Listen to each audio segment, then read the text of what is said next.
we still got the subsurface look. That's because of the subsurface scattering shader. I take a look at the end results right over here to the right.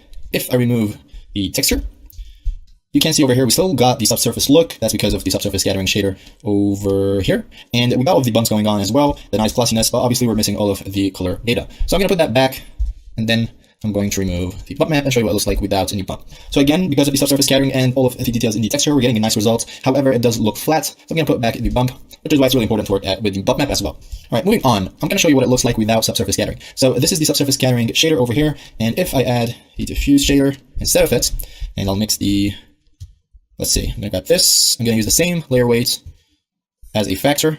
And I'm going to mix the glossy shader with the diffuse shader instead of the subsurface scattering shader. Actually, let me just take this one over here. So this one is with the subsurface scattering shader, and this one is without it. So as you can see over here, everything's looking really flat. You know, it looks really hard like a rock, and it just doesn't really look realistic. Now, so for some reason, we don't really see a lot of the bump map. That's because I forgot to add it over here to the socket. There you go. So you can't really tell the difference when you don't have subsurface scattering. So it's quite important.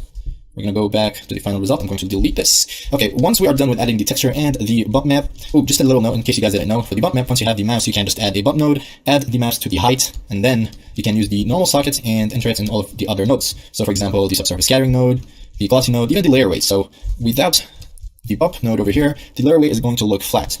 So it's quite important to add it there as well. Okay, so the first part over here, I'm actually mixing the subsurface scattering with the glossy shader. I'm using the factor, the layer weight as a factor to basically tell the shader to take the glossiness into account when there is white, so the brighter values, and for the darker values, it's going to take more the subsurface scattering into account. Obviously, if I switch these two nodes over here, then it's going to be the opposite effect.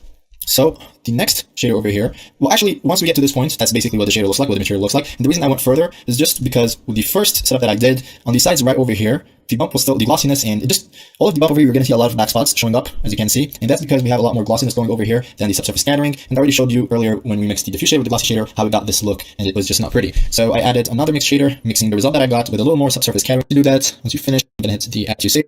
Actually, I'm going to go for a more saturated color, just a bit more. Then we can work with the picture. Draw a brush. Okay, so just to have it double navy enter. Take this again and see these here. So next here. Oh, just because with first that I did, that's right here. So you can see all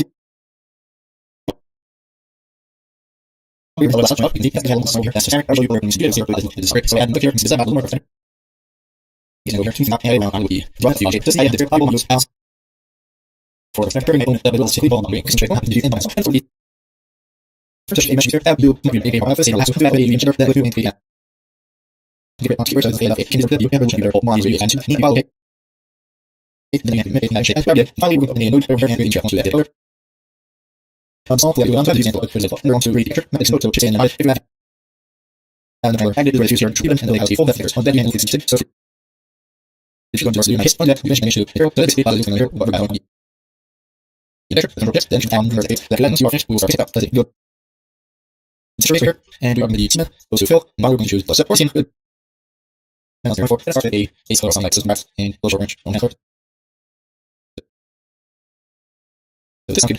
Plus over here, and that can be sub level, and base color sunlight system, a 10, please present more inside with a base color sunlight this. So 10, please present more inside with a base color sunlight this, like and yellow orange color. So besides it, so base, let's go here to back to the planet on and add a backside with the color. There you go. Go add here. Go add a blue color, very dark, around here. I'm not doing this house.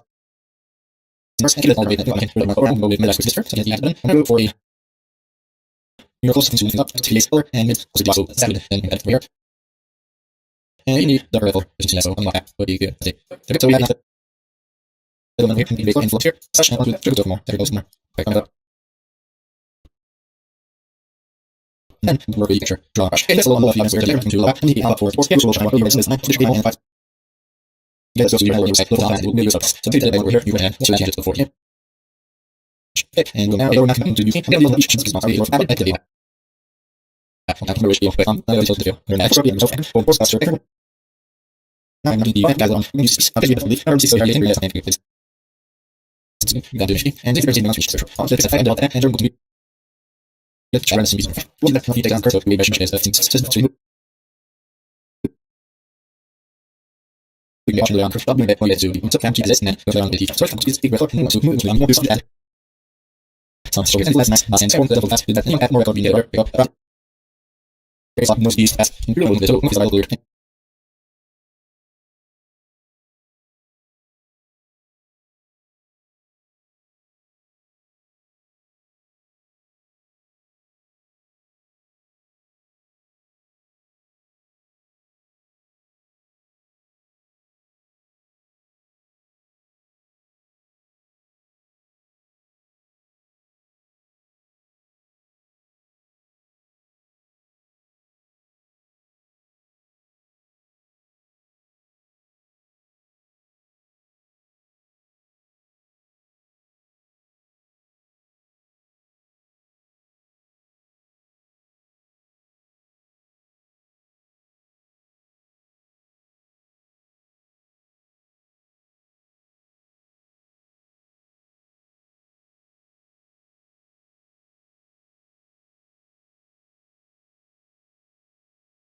details on what each option does because, it's not really a tutorial for that, but I think I did a video on that on my channel. I can't remember which video. Anyways, I'm not going to go into details in this video concerning that. I think for the stroke, yeah, there you go. So I went for anchored for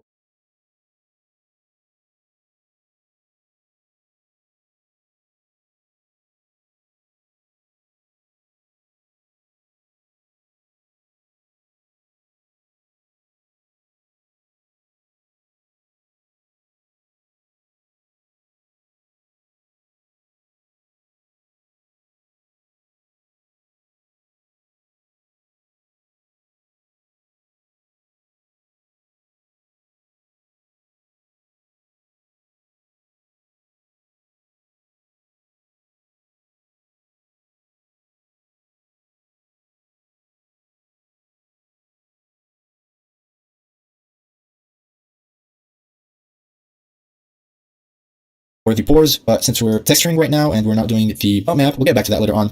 We're going to use the space. Now the space is what you have by default, I believe. We're gonna play around with the spacing, so the higher the spacing, you're gonna get something. There you go. Okay, that's a bit too big. We're gonna go down to maybe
50.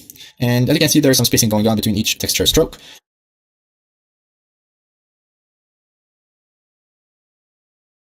Look for the image. Okay, and we're going down.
Okay, so for the mask mapping, I'm going to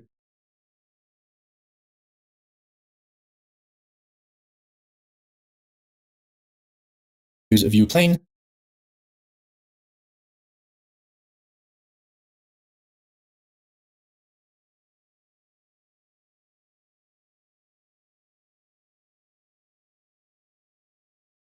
I'm not gonna go into details on what each option does because, it's not really a tutorial for that. I think I did a video on that on my channel. I can't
remember which video. Anyways, I'm not gonna go into details in this video concerning that. I think for the stroke, yeah, there it goes. So I went for anchored for the pores, but since we're texturing right now and we're not doing the bump map, we'll get back to that later on.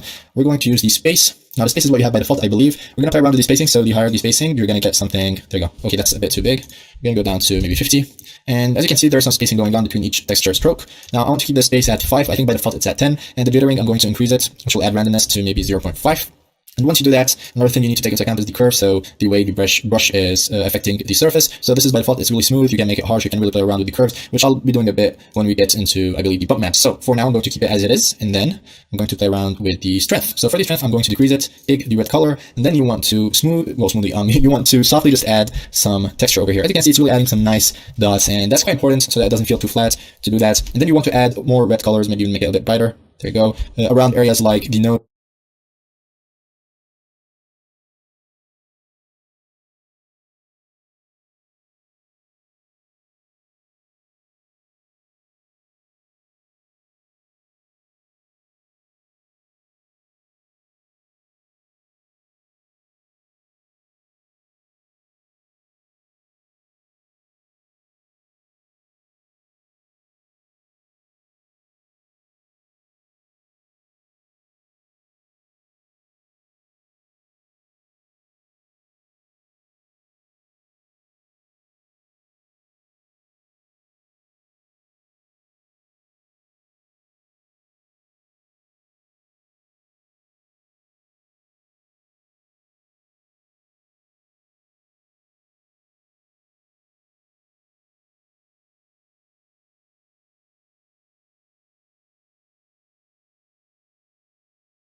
the cheeks, stuff like that.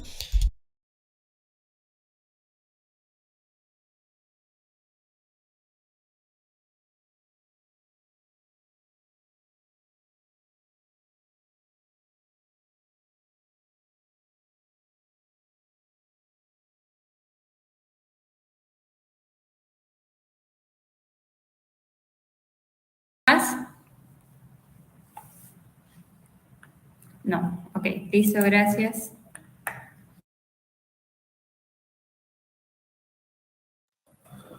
Ok, muy bien, gracias Maite. Vamos a iniciar entonces.